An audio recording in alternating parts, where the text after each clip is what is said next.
সময় ইস্তেগফারের সাথে যে লেগে থাকবে রব্বুল আলামিন তারে 5টা জিনিস দিবে। ইস্তেগফারের সাথে লেগে থাকতে পারলে 1 নাম্বার হচ্ছে বিপদে পড়লে আপনারে মুক্ত করে দিবে কে? 2 নাম্বার ওয়ামিন কুল্লি হাম্মিন ফারাজা, যে কোনো ধরনের টেনশন, হাইপার টেনশন থেকে বাঁচায় দিবে কে? 3 নম্বরে ওয়ারযুকহু মিন হাইসু লা ইয়াহতাসিব, এমন জায়গা থেকে আল্লাহ আপনার রিজিকের ব্যবস্থা করবে আপনি কল্পনাই করতে পারবেন না। সুবহানাল্লাহ পড়েন।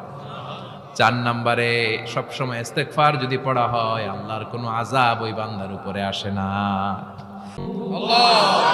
যতক্ষণ আমার বান্দা আমার কাছে ইস্তেগফার পড়তে থাকে আমার কোনো আযাব বান্দারে পাবে না। যতক্ষণ ইস্তেগফার পড়বেন আল্লাহর কোনো আযাব আপনার উপর আসবে না। 4টা গেল। 5 নাম্বার, বারবার ইস্তেগফার পড়লে রফিক ভাই আল্লাহ আপনারে মুস্তাজাবুদ দাওয়া বানিয়ে দিবে। দোয়া করা মাত্র কবুল করে নিবে কে? আল্লাহ। মুস্তাজাবুদ দাওয়া বুঝেন তো?